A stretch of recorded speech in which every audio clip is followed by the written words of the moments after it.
I'm Jonathan Messenger, broadcasting to you live from my home, where I record a kids podcast with my son, Griffin.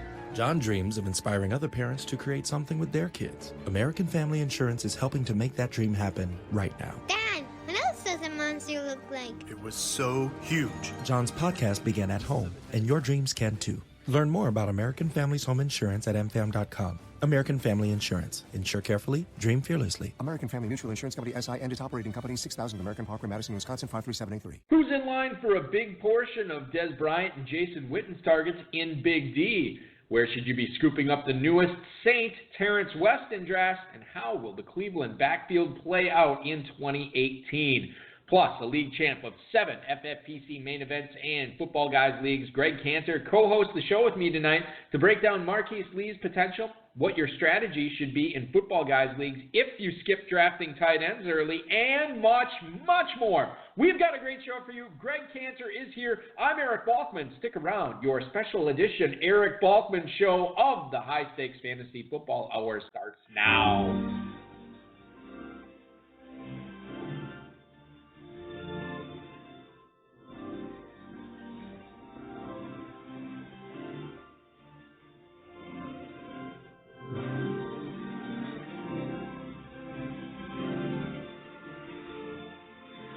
Live from the WRST radio studios in beautiful Oshkosh, Wisconsin, and heard around the world on the WRST stream.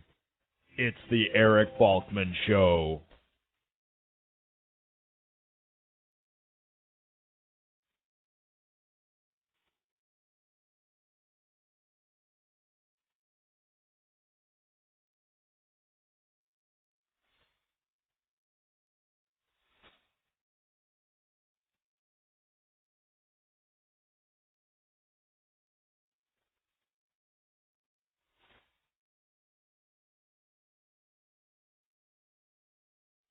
Thanks a lot, Rob. Greetings and salutations, all of you Bulkaholics and Grzak addicts. Welcome to the latest episode of the High Stakes Fantasy Football Hour, presented right here by myffpc.com.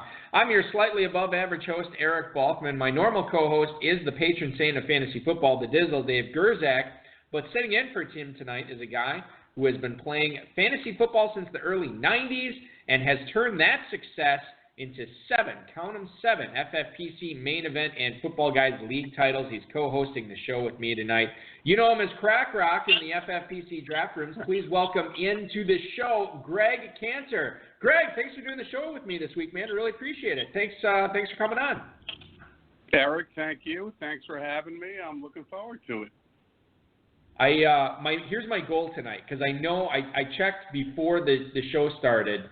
I know you're not doing a draft right now, but I know you're signed up for the midnight draft tonight. So my goal is to try to fill this draft, the midnight draft, so you can, as soon as you're done with the show, you can get something to drink and relax and then start drafting tonight. That's the goal tonight. Well, we're down to 6, so we're looking good. Excellent. That's what I like to hear. We'll update that throughout the show. Coming up on tonight's show, which Packer was Mike McCarthy talking up in his pressers this week?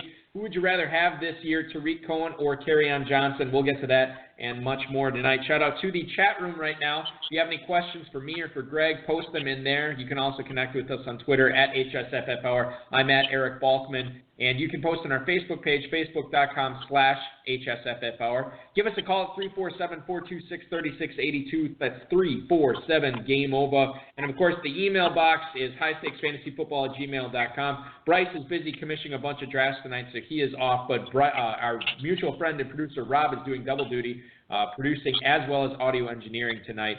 He is going to get those questions to me and to Greg later on in the show. Want to remind everybody, if you have not taken advantage of our Father's Day promo at the FFPC, do so now, myffpc.com. You buy a $250 team, you will get a free $35 team added to your account. That deal expires midnight Pacific time on Father's Day, so time is running out on that. The Football Guys early bird promotion still going on. It is going to run out at the end of June, but as long as you draft the team, or buy a team and then draft it before July 15th, buy a team before June 30th, draft it by July 15th, you'll get a free $35 FFPC team added to your account. And reminder, room discount still going on at Planet Hollywood. If you want to come out and draft with us in September, that's always a blast. And you can register for online best ball starting at $35 now at myffpc.com. We have Dynasty startups going on this weekend and following weekends throughout summer. And we also announced our Terminator today. I don't know if you saw this.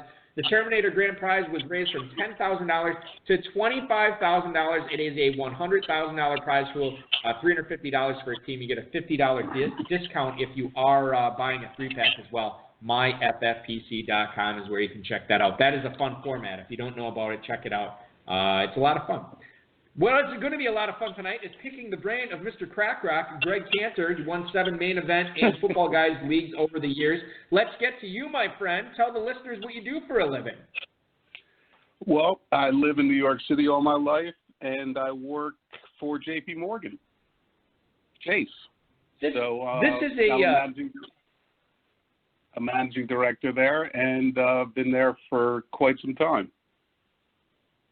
This is an interesting. We have a lot of finance guys come on the show, Greg, and I feel like they have a leg up on a lot of people given their success that they've had.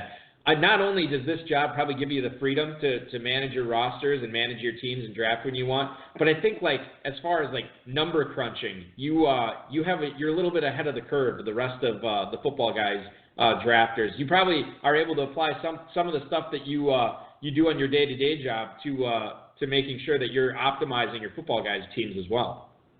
That's what it's all about. It's getting value. It's like picking a stock. You won't want something that's overvalued. You want it on the cheap. Let's get into your Football Guys drafts because I know you've done a bunch of them already this season. I want to specifically start with the one that you did on Tuesday night this past week. From the 8th spot is where you were picking. You took Odell Beckham there. You had the option to take DeAndre Hopkins. You went with Odell Beckham. I'm curious, why do you like Beckham over Hopkins this year? Yeah, I saw you pick that out. That was a nice little find there. And you know what? There's just something about Hopkins this year that has got me just iffy. He just came off such a great year, and I don't know, it was just a gut feel. I'm a little concerned about Deshaun coming off that ACL and Fuller being back, and just the fact that maybe they're just not going to be that good. And so I went with the Giants and I went with Odell just because I just see him coming back strong. So in my mind, it's a flip of a coin there. You can't go wrong with either one. But, yeah, I also like to kind of mess with the drafters. So when I take Odell there, it kind of puts like a question in everyone's mind.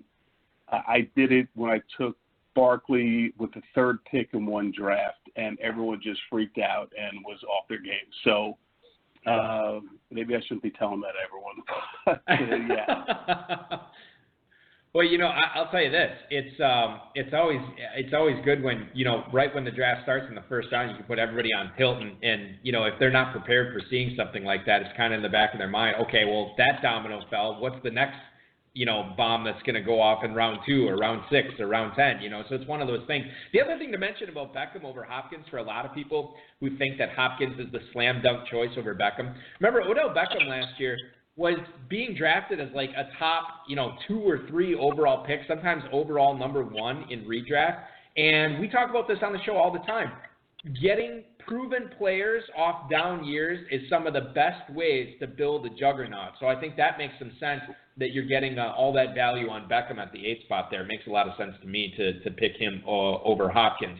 Shifting to another receiver, and this one specifically in Florida. Now, there's no Allen Robinson in Jacksonville this year, Greg.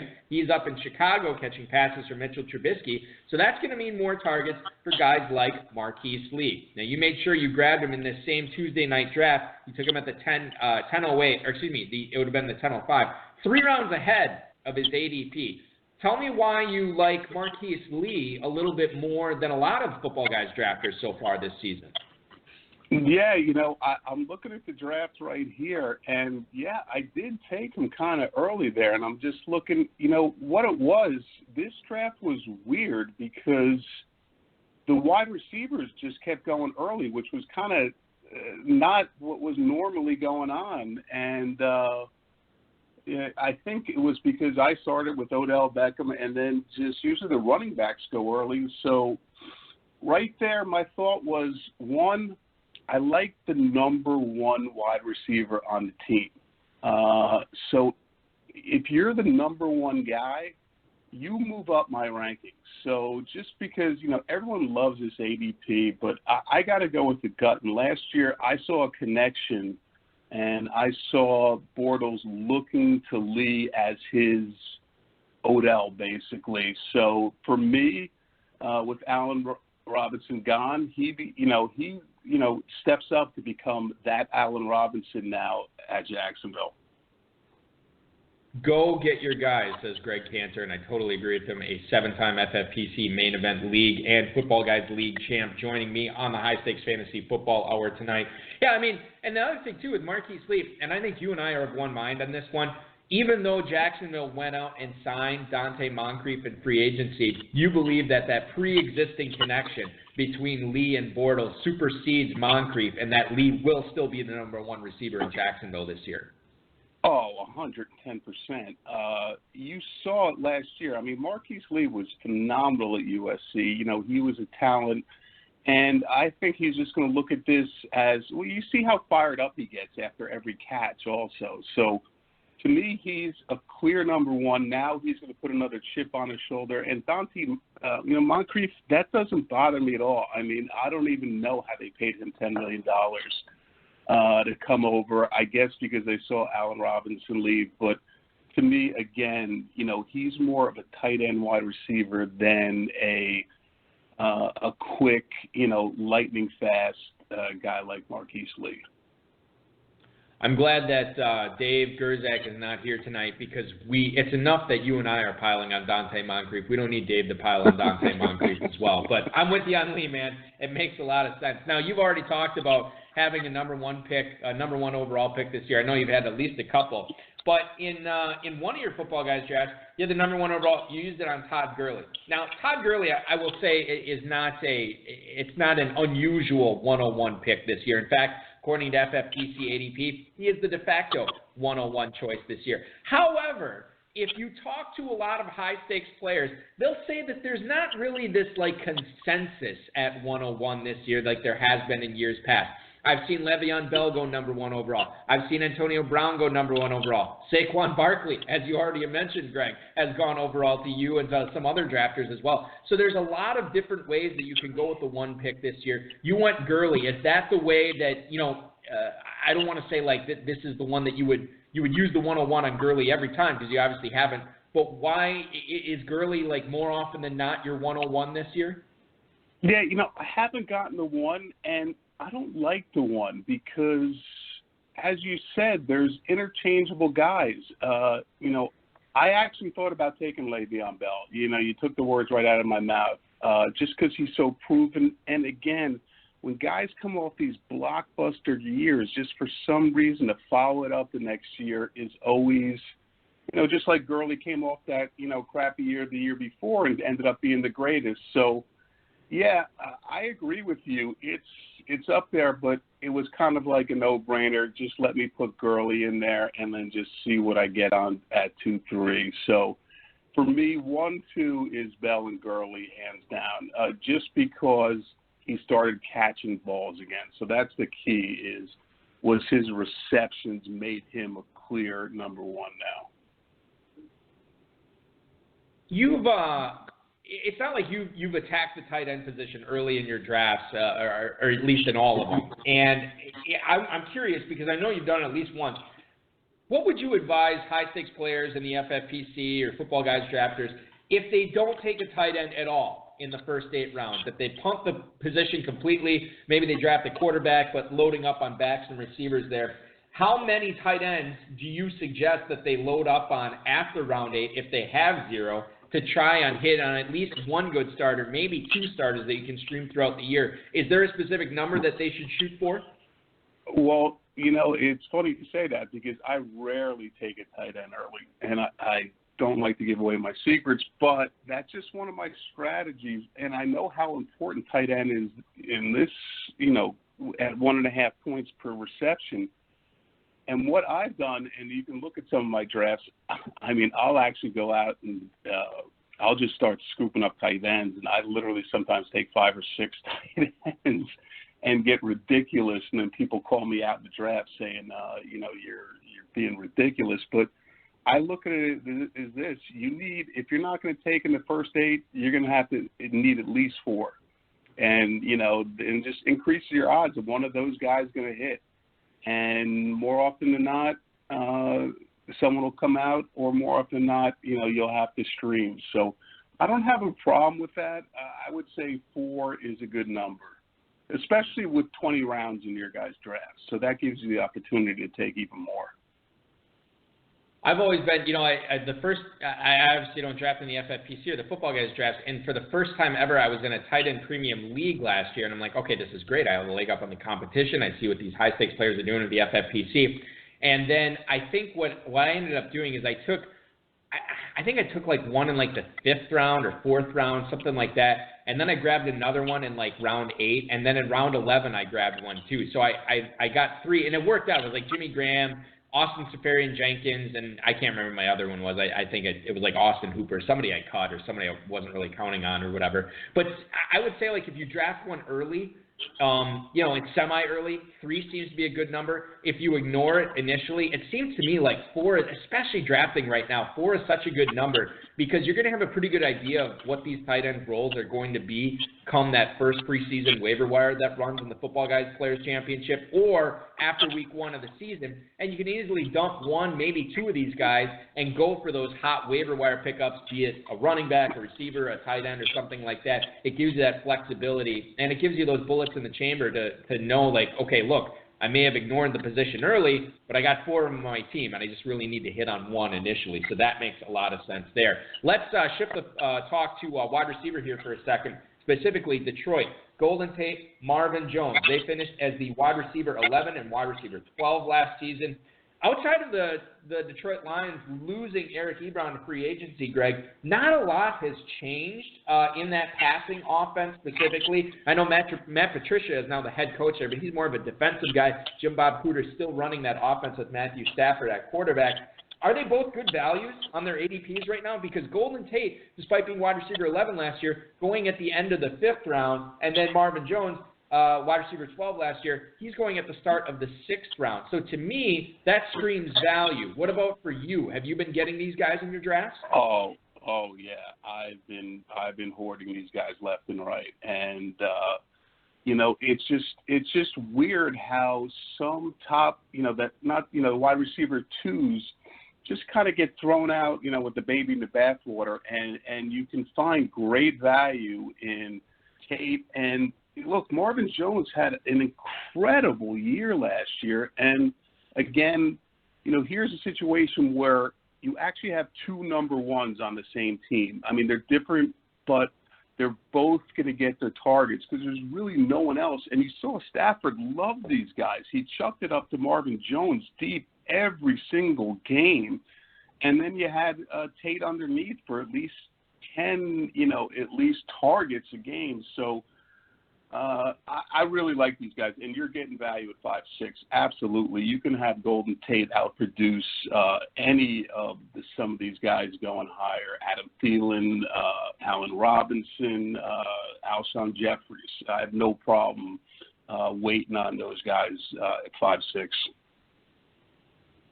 An important thing to keep in mind, too, and this is, I feel like I bring this up several times a year when we talk about what it takes to win the FFPC main event, what it takes to win the Football Guys Players Championship. People think that you have to, hit these massive values in every single round and get these guys that way outperform their expectations. And that's really not the case. I mean, sure, it helps to do it on 1 or 2 of them, but you don't need to do it on like your first 6 picks or anything like that. In fact, if you look at a lot of the results and a lot of the winning teams over the past few years in both the main event and the Football Guys Players Championship, there are steady Eddie guys in that area that were counted on every single week for these teams. Larry Fitzgerald has been a mainstay of championship teams in both events. And if you look at Golden Tate, well, what's the big knock on him? Well, he doesn't have these massively big weeks. Well, what's the big pro for him? Well, he doesn't have these massively awful weeks. You know what I mean? It's just like to plug a guy like Golden Tate in there every single week, where you know you're probably going to get somewhere between like 10 and 15 points pretty regularly, and maybe you'll get the occasional 18 or 20. That's such a value. And you don't have to pay a huge price to get him. I mean, you can load up on 4 studs and then take Golden Tate in the 5th round. So I'm with you on Tate and Jones. I think they're being undervalued. I think if anything, they're more likely to outproduce what they did last year, given what's on that offense this season. So they strike me as big values in drafts this year. New England. Let's shift our focus east here. They used a first-round pick in the NFL draft, Greg, on Sony Michel, and FFPC drafters have been taking him as the number 1 New England running back off the board so far this season. My question to you, is that the right call? Is it right to be drafting Sony Michel first in league this year? And as I bring up my FFPC best ball ADP here, I can tell you that currently Sony Michel over the last week and a half has been going at the 501. Rex Burkhead, is he a better value? Because you can get him in the 8th round right now. How do you fall on the New England running back situation, specifically Sony Michel and Rex Burkhead? Well, if you look at my draft when I took Odell over DeAndre, as you can see, as you go down, for some reason, and I don't know why, but Sony Michel fell to me in the 6th round, and I grabbed him. And then what did I do in the 8th round? I took Rex Burkhead. So I took them both. And that way, look, I know you say you don't want 2 backs on the same team, but you know what? I have no problem with it.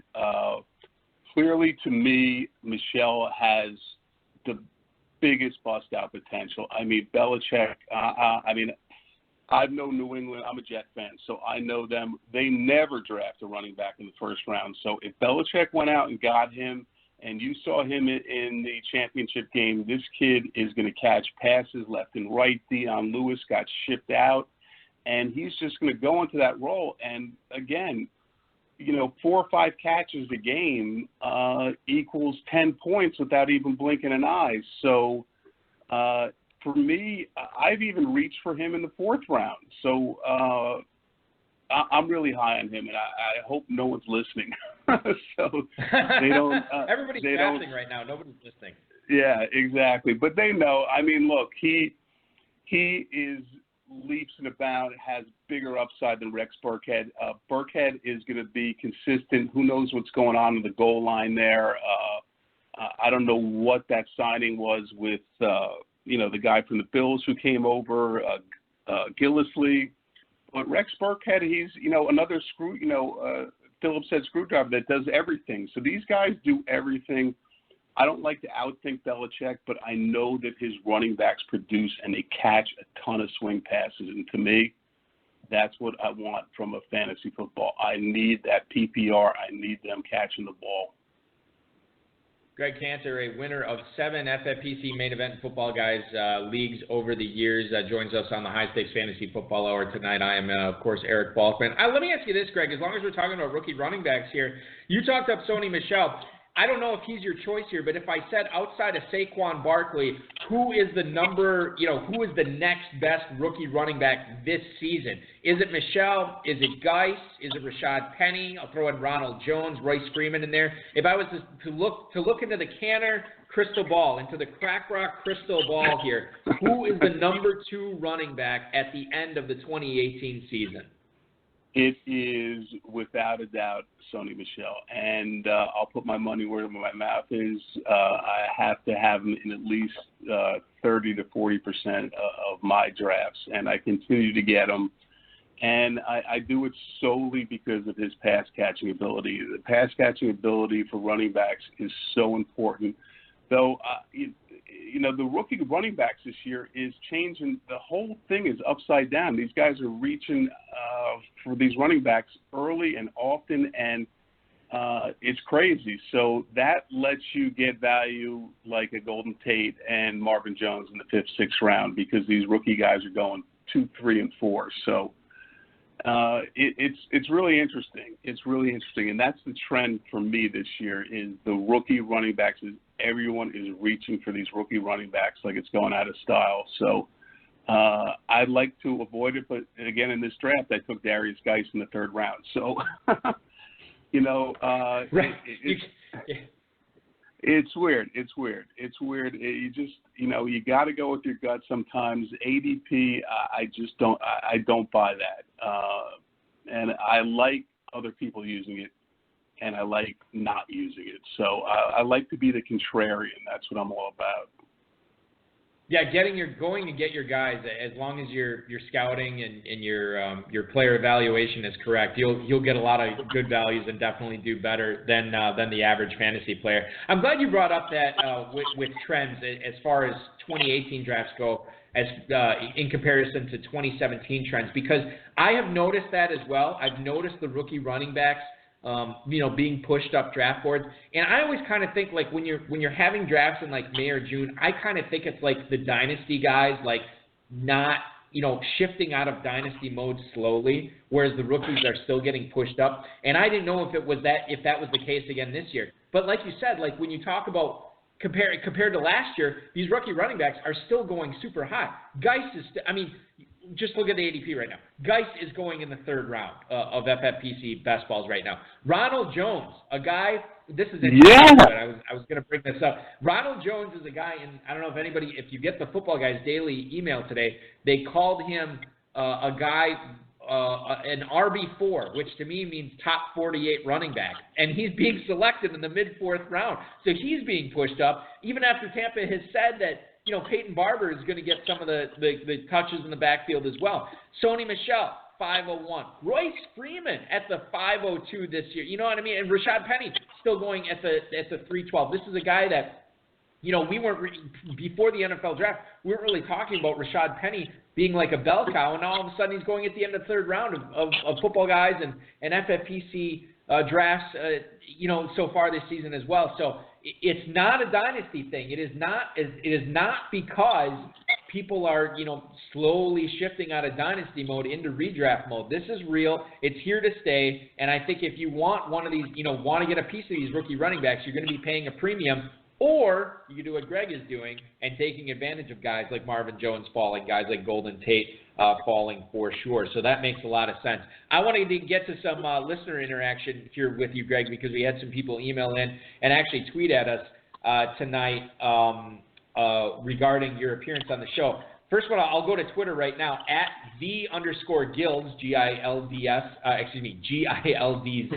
longtime listener of the show, FFPC player. He wants to know, Greg, how you passed on Kirk Cousins at 1301 when you still didn't have a quarterback in one of your Football Guys drafts. He wants to know why you would pass up Cousins at that point. And this gets into the larger conversation, really, of waiting on quarterbacks. So I'll let you kind of wax ecstatic on your philosophy on waiting on a quarterback and specifically passing up Cousins at the 1301 there.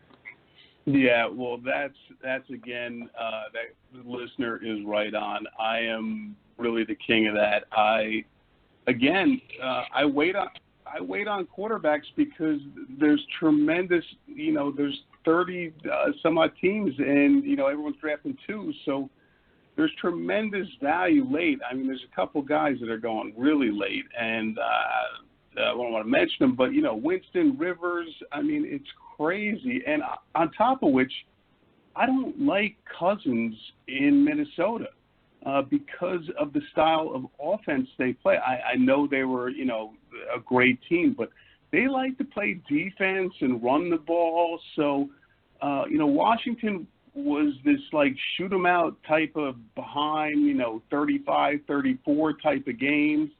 I don't think you're going to see that in Minnesota. I think you're going to see a lot of 17-10 games and 21-10. So, for me, I need someone, I need a quarterback that I know is going to be involved in shootouts. So, for me, there's plenty of guys late, and I have no problem passing on Cousins, and even I can wait till 15 and 16 and still get guys. So, yeah, I have no problem on that. I'll take Jameis Winston in the 15th round and give you the other guy, Kirk Cousins. I'm glad you brought up Winston, because over the last week or so, I've been reading so much stuff, and I am getting so excited about drafting Jameis Winston as my number one quarterback this year. I think he's going to have a phenomenal season. And analysts out there, and God bless them, I love them. We're going to talk to a bunch of them when the Pros versus Joes drafts are coming up here at the end of July. But one of the things, and it does get written about, but it doesn't get written a lot about, quarterbacks who are on teams with average or poor defenses that get into a lot of shootouts. Man, I love it. NFC North for a while, 4 or 5 years ago, there were so many shootouts in that division. It was so great. Not NFC North, NFC East.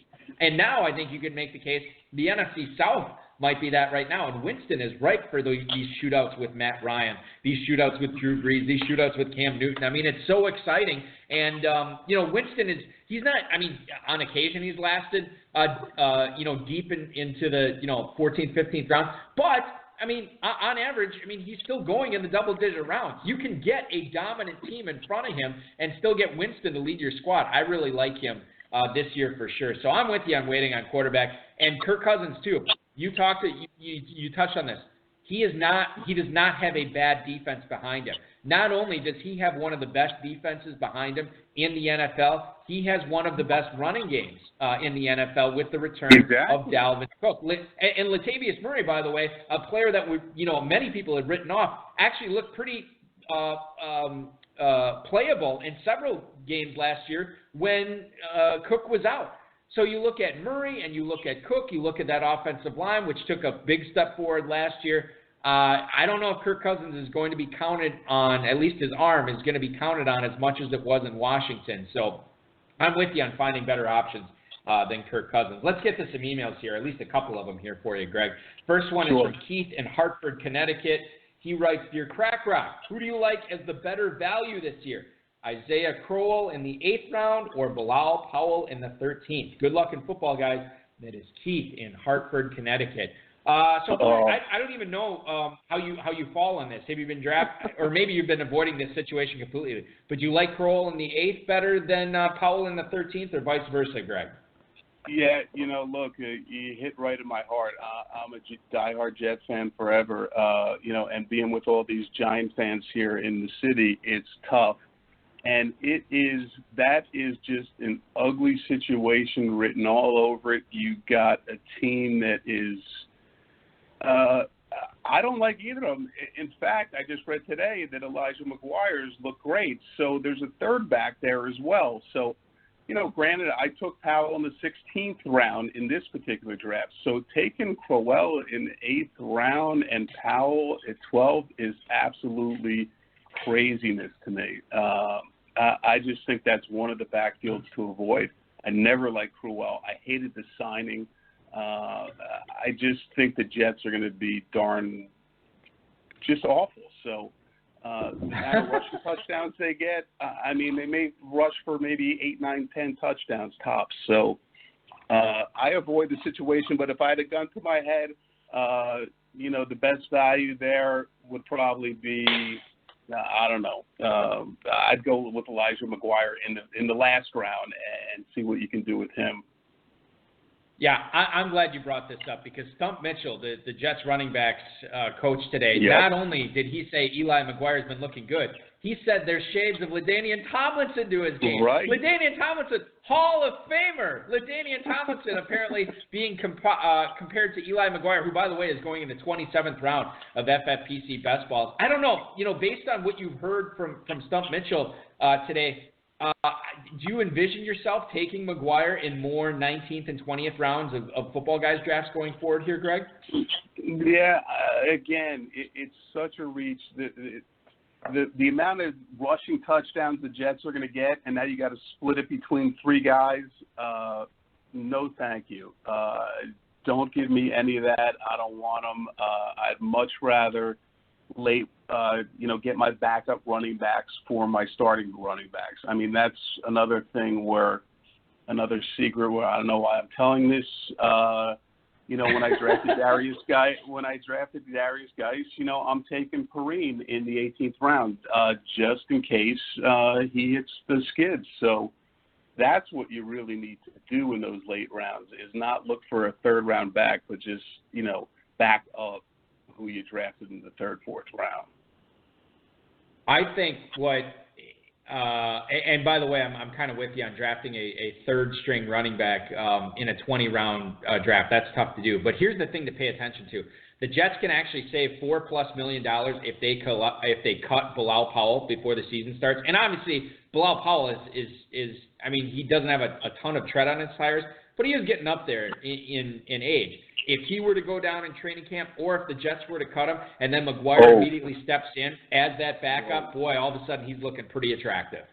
Yeah, well, now you just got me a little more excited about him. It's what I do, man. Listen, the midnight draft tonight, if we get it filled, you can go ahead and go crazy on Eli McGuire in the 20th round if you want. I'm just checking on that right now. How many we have left? Did it fill? It might have filled. Yeah. All right, perfect. So you will be drafting tonight at midnight. That's awesome. See, it took half the show. It's fantastic. We did good work tonight, Greg. One more email here before we get into the Fantasy Flash. This is Brad in Mesquite, Texas. He writes, "Hey, Greg, how nervous are you on sinking your first-round pick on a rookie running back this season?" Thanks for the email, Brad in Mesquite, Texas. I believe he is referring to Saquon Barkley, who has an ADP of a mid-first-round selection in Footballguys drafts. You already took him 1 overall in a draft, so obviously to hitch your wagon to a rookie running back in the first round this year, that's something that you can do. Yeah, look, again, I'm in New York City here, so I'm up on the New York teams. I'm up on all the teams, but especially the New York teams. And, this was going back to the draft. I wanted Sam Darnold, and I didn't know what the Giants were going to do. I thought they were going to take a quarterback, but then I thought to myself, this Barkley is great. So I actually didn't take him 1. I took him 3. And that just messed up everyone in the draft. Everyone was freaking out. But you got to realize this guy could get 300 carries. They don't have anyone else. And guess who's coaching him now? Pat Shurmur. Are you kidding me? The guy who is Mr. Throw to the back. So, to me, here's a David Johnson who's not coming off an injury, and his upside is limitless. So I have no problem taking him anywhere in the first round, not even a second thought, no risk whatsoever in my mind.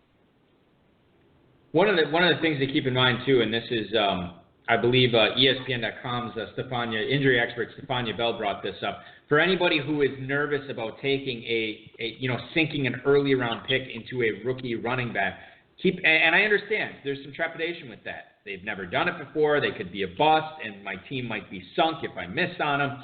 I get all that. But the other thing to keep in mind, the flip side of this argument, remember, running backs coming into the NFL, they're probably never going to be as healthy as they are as when they're rookies. They're never going to have as little tread on their tires as when they are rookies. They're never really going to be, as used up and as beat up as when they're rookies. So you're getting them at the freshest possible point of their careers. And certainly that's not the only thing that you need to take into consideration when you're drafting a rookie running back early. But I think it is underrated, and I think we all need to take a closer look at that, especially as we're continuing to adjust to the evolving nature of high-stakes fantasy football on a yearly basis. So good stuff from you there. Greg, one more question before we get into the news. Give us an early round bust for 2018 and a sleeper that you've been targeting in the mid to late rounds. You don't have to go crazy. Don't give us your uber sleeper that you're really counting on, but give us somebody that you're taking a chance on in those double-digit rounds. Yeah, from the tight end position, there is a rookie there that I like a lot, and his name is Hayden Hurst. I've been drafting him pretty high, and again, people freak out when I do it, when I take him over a lot of other people, but there's something special about him. One, he's not a rookie. He's 25 years old, so he was a pitcher. He played baseball. This guy is, I don't know. I saw some stuff that he's going to be lining up as an H-back, possibly even running the ball. So I love his potential. I love what the Ravens do with respect to, I remember Dennis Pitta had a sick year, and he's just an average tight end. So I think this guy is but the thing is, sometimes you got to grab him early if you want him because someone will grab him. So that would be my sleeper. On the bus side, it's really interesting. I am worried about LaShawn McCoy. You talked about tread on the tire, and there's no one. I mean, this guy has. I mean, he gets beat up every single game. I mean, he falls down, but he gets back up. But he's taking a beating there in Buffalo, and to me, I'm worried about him. So that would be my bust. And on the sleeper side, I just gave you my tight end, who basically has been the guy who I hope takes me the championship, Hayden Hurst. Yeah, and let's talk. This is great that you're going with Hayden Hurst there because it leads into my next discussion here in the Fantasy Flash. Thanks to Football Guys, Grow World, and Rob for tonight's Fantasy Flash. Let's lead things off in Miami. Adam Beasley of the Miami Herald reports that Mike Gesicki has actually been a non-factor in the 4 practices that were open to the media this spring, and he looked lost at times. This according to Beasley. He is a rookie from Penn State, and obviously we know the transition of tight end from college to the pros is one of the more difficult ones that rookies have to make. He's a work in progress, and he's competing with A.J. Derby to be the top tight end in Miami in 2018. No Julius Thomas there this year. But here's the point, and I'll let you talk about this, Greg. He has an ADP, Gesicki does, of the 1209, whereas Hayden Hurst is going at the 1210. So for you, it's a slam dunk. We heard all the hype on Gesicki, coming in to the NFL draft, and then when the Dolphins took him. But when you can get Hurst, basically at the same spot, it's a slam dunk. Go with Hurst over Gesicki. At least that's what you've been applying to your draft so far this season. It is. It's so delightful when I'm looking for Hurst and someone takes him, Mike Gesicki before me, because again, one guy is a rookie, but one guy isn't. There's a big difference between 21 and 25.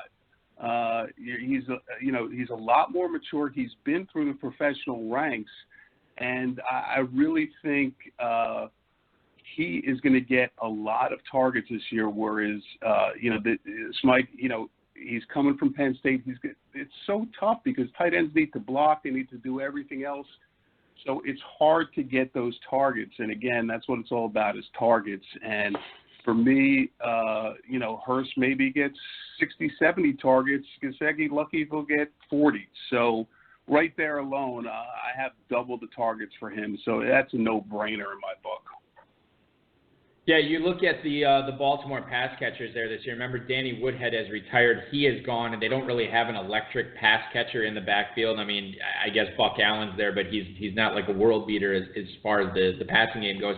The tight end depth chart is pretty bare. I mean, that's why they did invest in Hayden Hurst. And then you look at receivers. It's all new this year. I mean, Brashad Perriman might not even make the team. You have Michael Crabtree, who, again, is probably past his prime. He might get a lot of targets at receiver. But then you look after him, it's John Brown, it's Jordan Lasley, it's these other rookies. Yeah. There's not a lot there. Hayden Hurst could be in for a big target share.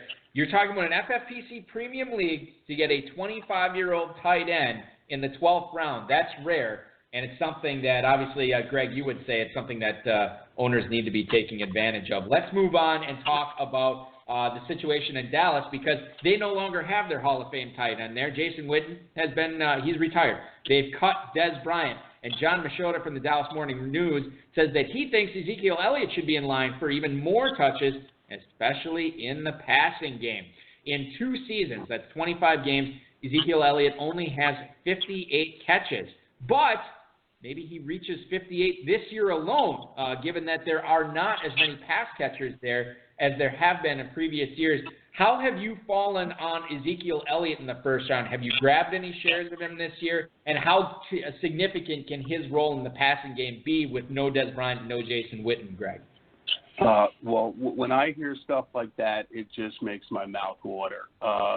the great thing about these top backs, Le'Veon Bell, David Johnson, and Gurley last year is that they, David Johnson said he wants 1,000 yards receiving, 1,000 yards passing. That's getting a number one wide receiver and a running back in one player. So that is one of the knocks on Zeke. And if they're going to throw him the ball, I mean, why not? I mean, it's crazy. So, yeah, he is clearly in the top five. I go back and forth with Antonio Brown and him. And, he's almost eclipsed David Johnson as well. So when that three-hole comes up, it's a tough pick after Gurley and Bell go. I don't know why I'm souring on David Johnson this year, but I am. And the fact that if this is true, I mean, that really makes him could be incredible value. Incredible. He could win you a league. Yeah, he definitely could. You look at having a top five, not even top five. Let's include Antonio Brown in that. Having a top six pick this year, you're basically guaranteed to get Gurley, Bell, Elliott, Johnson, Barkley, or Antonio Brown if you draft in the top six this year. Man, that is exciting. And honestly, you touched on this earlier. Maybe you don't necessarily want that one pick or two pick or three pick. Maybe you want that 4, 5, or 6 because it makes the second round pick a little bit more valuable, and there's not that much difference between those top 6 picks. Let's talk about a running back situation that's not really affecting first-round picks, but it is affecting picks, in the third, fourth round. Nick Chubb, according to Tony Grossi from ESPNCleveland.com, says that he is likely to spell Chubb, not Grossi, is likely to spell Carlos Hyde early in the season. Now, Hyde obviously is the free agent acquisition, the veteran of the group there in Cleveland, and Chubb is the incoming rookie. Carlos Hyde, never a stranger to the training table, and maybe this would give Nick Chubb the opportunity to start potentially early in the season. I'm curious, we have Duke Johnson there catching passes as well. How do you put your finger on this Cleveland rushing game this season and how the touches will be divvied up between Chubb, Hyde, and Duke Johnson, Greg? How do you see that playing out? I just think it's ugly. The same thing happened with Hyde last year. They were saying he was done, that Joe Williams was going to take over, but that never materialized. Hyde is a really good player, and why they took Chubb in the second round, I don't know what's going on in Cleveland. It is just some bizarre stuff. And then you have Duke Johnson stealing those receptions that I love for running backs. So it's really tough. I don't know.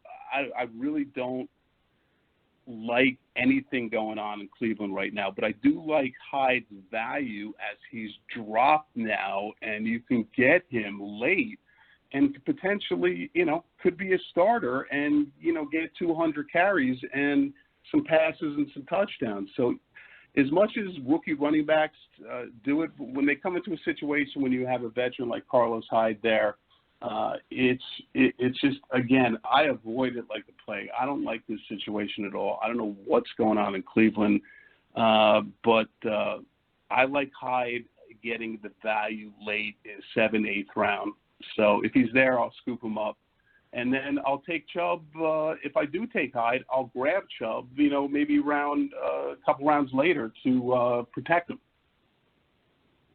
Yeah, it's interesting because Duke Johnson and Carlos Hyde both going right in that mid-8th round area right now. Nick Chubb, actually, he has slipped on occasion, but he's gone as high as the mid-5th round, and sometimes he's fallen to the 11th. But you're looking at him at the end of it. I mean, they're all kind of what you honestly could do if you wanted is you could load up and get Chubb at the end of the 7th and then Hyde at the beginning of the 8th if you wanted. You really can't get all 3 backs, but you definitely could get both Chubb and Hyde. Maybe that's the play. I don't know, or maybe that's it's just Hyde alone. Yeah, I did that. I was picking 12, and I think it was 7, 8, or whatever it was, and I just took, double picked Hyde and Chubb. So, that's a great way to deal with these committees is just take the committee. I mean, the same thing's going on in Green Bay. Yes, For sure, and I'll tell you what. I want to talk about Melvin Gordon, but let's bump to Green Bay real quick because this was interesting. Now I am just a couple of Aaron Rodgers throws southwest of Lambeau Field here in northeast Wisconsin, and far be it for me to say I have my finger on the pulse of what's going on, because high-stakes players have asked me for years, hey, what's Green Bay doing with the running back? And I think I know, and I never do, so don't ask me, because I'm clearly way off my game on what the Packers are trying to do with running backs. But I will say this, Rob Domofsky, who actually does know what's going on, from ESPN, said that Mike McCarthy said that the offense is suited for Ty Montgomery's skill set, and the Packers need to take advantage of that. However, Mike McCarthy called the Packers an RBBC this year with Aaron Jones and Jamal Williams back there. Aaron Jones actually looked very good in minicamp, according to reports. But Jamal Williams got he got the majority of the action down the stretch last year. He is a great pass protector. He's got the size. He can, get those tough yards in between the tackles. Aaron Jones more of the home run hitter. And Ty Montgomery kind of a combination between both Jones and Williams. He just couldn't stay healthy last year. He was actually leading the NFL in targets, I think, until he broke his wrist or his ribs. I can't remember which injury happened first. He did both last year. But one of them came before the other. And up until that point, when he started missing significant time, the Packers are really using him quite a bit. So you look at that backfield situation, Greg, and I think I know how you're going to answer this, but between Montgomery, Aaron Jones, Jamal Williams, you're kind of just staying away from that because it's so muddled at this point. Yeah, I mean, as you said, it was weird. In some of the early drafts before that news on Montgomery came out, Montgomery was going down in round 13, 14, 15, late. And Aaron Jones and Jamal Williams were getting drafted real high. Then the news came out, and all of a sudden the flip. I saw a guy take him, Ty Montgomery, like the 5th, 6th round. I was like, whoa, are you crazy? So, again, McCarthy, it's just tough to find. I mean, I loved Montgomery earlier last year. I had him. He was catching a ton of balls. But, again, this is a situation where I don't want him early. I will actually, for instance, I'm now getting Aaron Jones as the last running back. So I got him, late in, 11, 12. So I'll actually wait and take the last of the 3. So whatever first 2 go off, whoever's left that third one, that's who I'll grab late, because to me that's value, because for me it's 1 out of 3. So you can have number 1 guy, and no one knows. So to me, don't grab them early. Take the third one late. I would think that at some point, at least if the Packers backfield is any, if it's any historical guide, there's going to be a few weeks this year where 1, maybe even 2 of them are going to be dinged up and maybe inactive, and you will have a bell cow, among those 3. Right now, Aaron Jones going in the mid-8th. Jamal Williams going at the end of the 9th. Ty Montgomery has risen, like you said, Greg, but he's still going in the 11th round. So you can pretty consistently get Ty Montgomery in the double-digit rounds. Those guys, each of them, I believe, will have value this season. But to me, it's difficult separating which one is going to have the most value. I'm with you.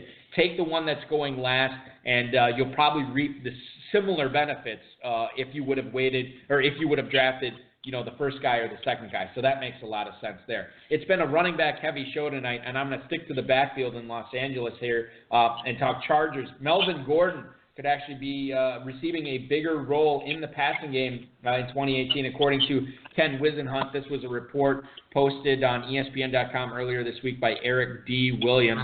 Hunter Henry, as we all know, gone for the season. Melvin Gordon is already coming off a career high in receptions last year with 58. Maybe he gets that up into the 60s, maybe even 70 this year. So you look at Melvin Gordon, a guy that is going at the end of the first round, sometimes the early part of the second round, Greg, this year. And if he's going to be catching 70 catches this year, boy, all of a sudden he's looking pretty attractive at the end of the first round.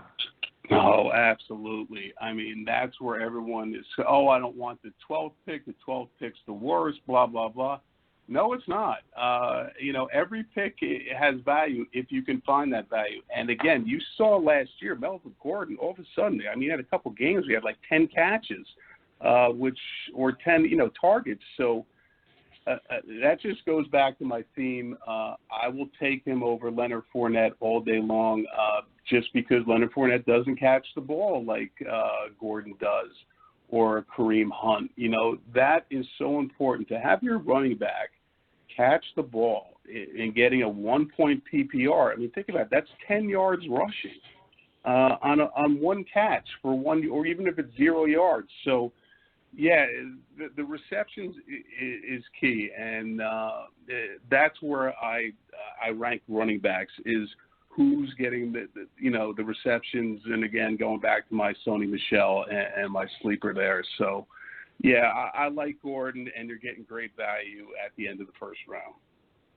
You know, as long as you bring that up about people complaining about the 12th pick, I'm just looking at the ways you can start off your draft at the 12th pick this year. And, man, you can go pretty much any direction you want. You can go Melvin Gordon or Leonard Fournette, Melvin Gordon, Delvin Cook, if you want to start running back.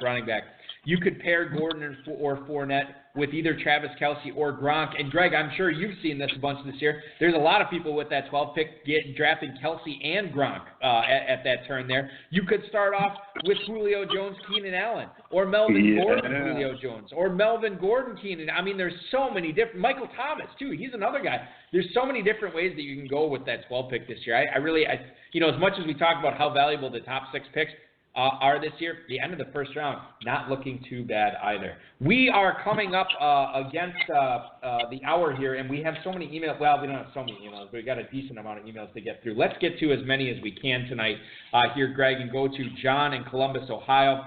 He writes, "Behold, Captain Andrew Luck is now throwing a football again. Is it safe to get these Colts at a discount, or should I still tread lightly, as Walter White would say?" Have a great weekend. Thank you for the email, John in Columbus, Ohio.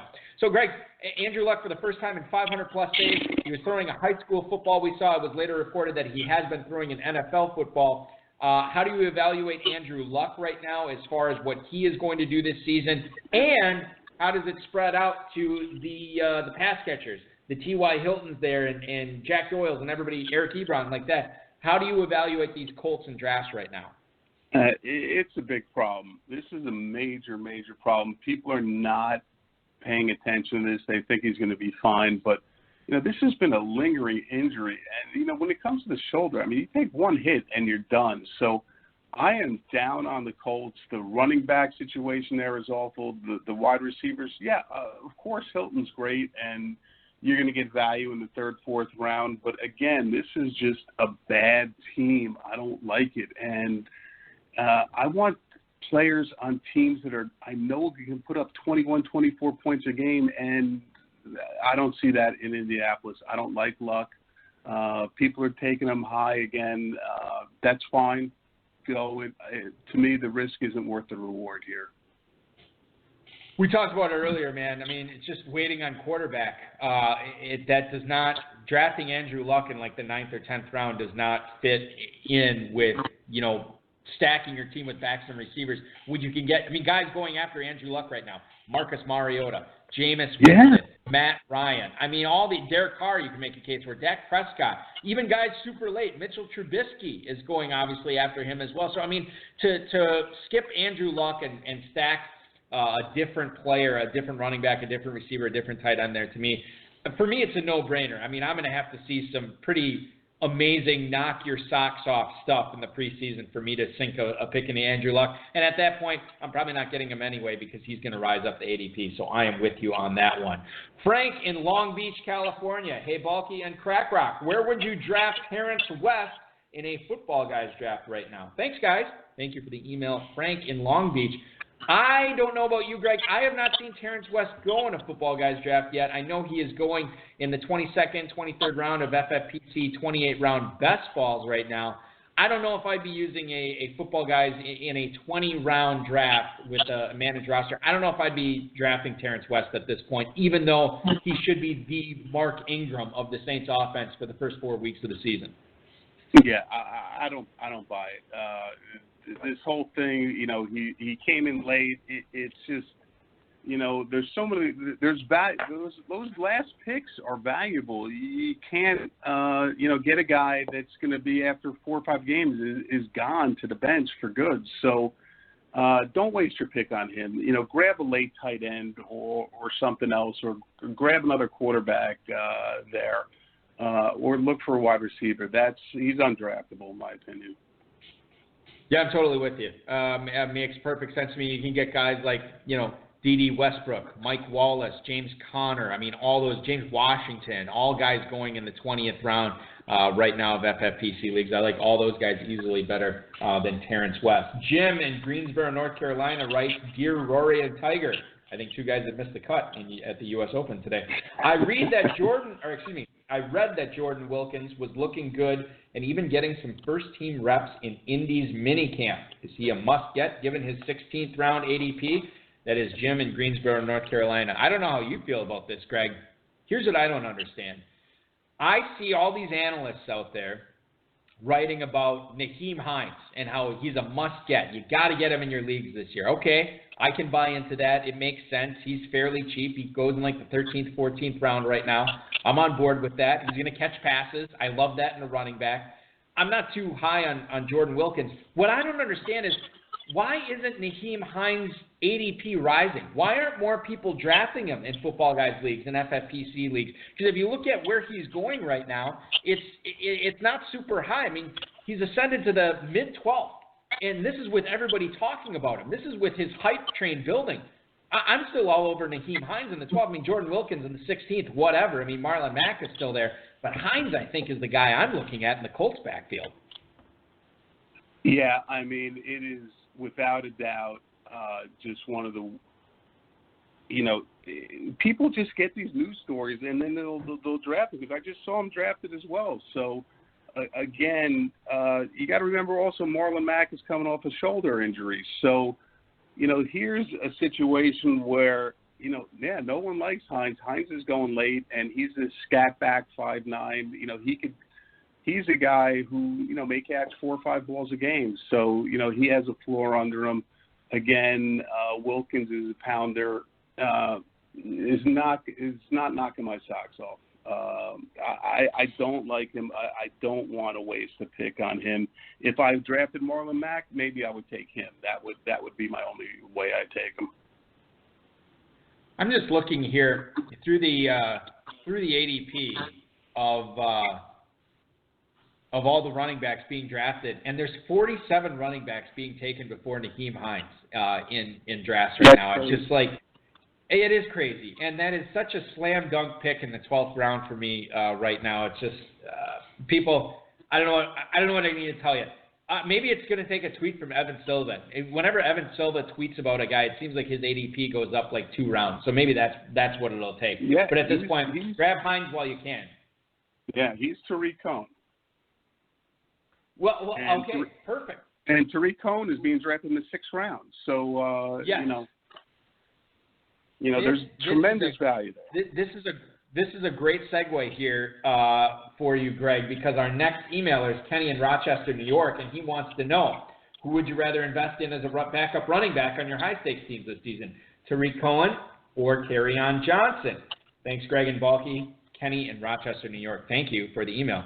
Tariq Cohen. Okay, so obviously you look at this, and if it comes down to Cohen or Nyheim Hines, the value on Hines is insanely better than Cohen. But if you were married to taking a running back in the 6th round, and it's down to Tariq Cohen or Kerryon Johnson, who is it going to be for you, Greg? Is it going to be Cohen, or is it going to be the quote-unquote rookie unknown of Kerryon Johnson? Well, what people are taking is they're taking Kerryon Johnson, but actually he's been falling. But clearly Tariq Cohen is the pick there. Kerryon Johnson, I like him in Detroit, but you got Blunt, who's going to steal the touchdowns. You have Theo Riddick, who is, catching all the balls. So, again, I need a guy who's going to catch the ball. And Tariq Cohen is going to get me 4 or 5 catches a game for 40 yards. It's 10 points. So that's my flex guy that I want. Kerryon Johnson, yeah, maybe he's got bigger upside and comes a 3-down back, but not taking that risk over a short thing in Tariq Cohen. Final email for you tonight, Greg. Bill in Macon, Georgia. He writes, I seem to be facing the call in the 8th round of every FFPC draft I've been in over the last month. Cooper Kupp and Emmanuel Sanders. Which one is in for the bigger season? Bill, thanks so much for the email. And I will ask it to you, Greg. Cooper Kupp, the Rams pass catcher, Emmanuel Sanders, the Broncos. We saw Kupp really come on in his rookie season, look great last year. No Sammy Watkins there this year. And then you have Emmanuel Sanders, who had a really bad season last year, but his quarterback play was terrible. The Broncos went out and got Case Keenum. So you'd like to think that Sanders is in for a bounce back. Is it enough of a bounce back that you would draft Sanders over Kupp this year? That's the question. That is a really tough question. Emmanuel Sanders is falling. No one is drafting this guy. He's almost like an afterthought.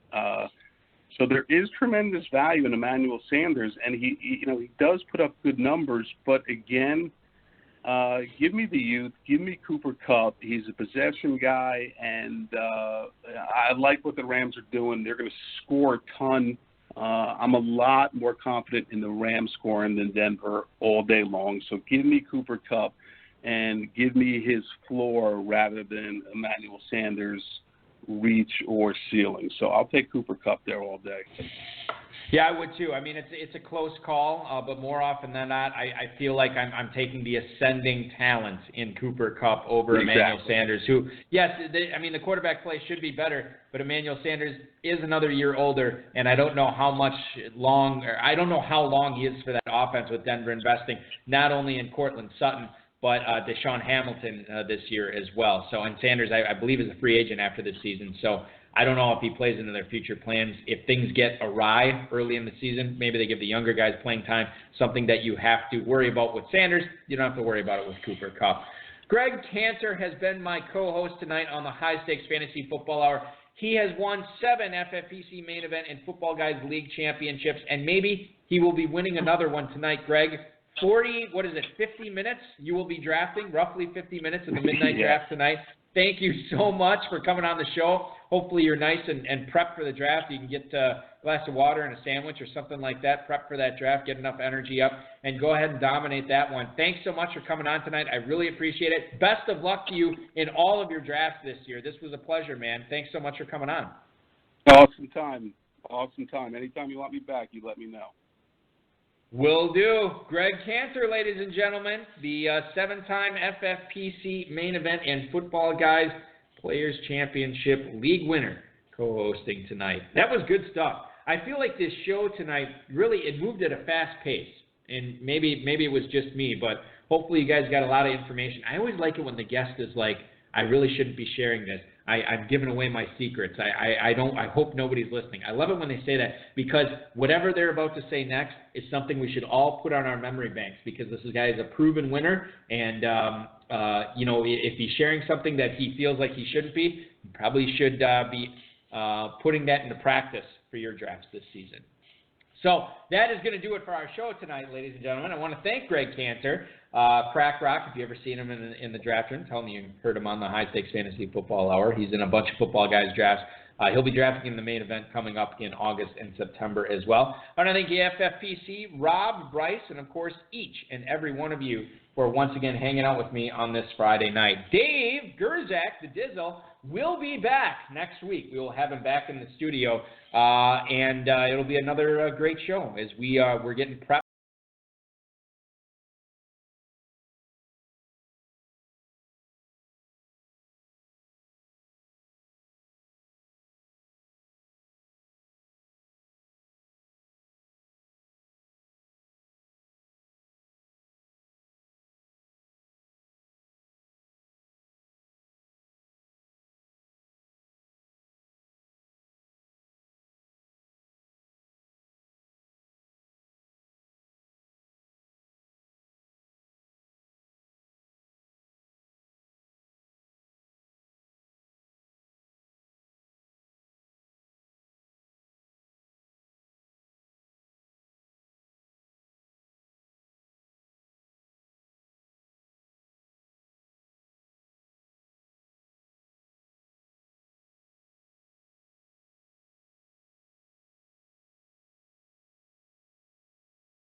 One of the most frustrating things is I had the Milwaukee Brewers game on in the studio while I was doing the show tonight.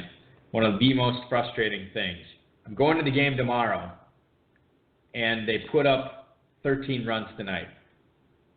There's no way that they put up 13 runs tomorrow. I just hope they don't get shut out. Go Crew.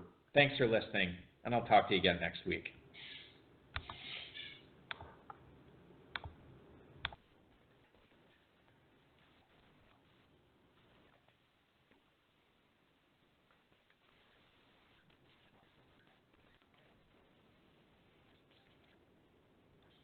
I'm Jonathan Messenger, broadcasting to you live from my home, where I record a kids podcast with my son Griffin.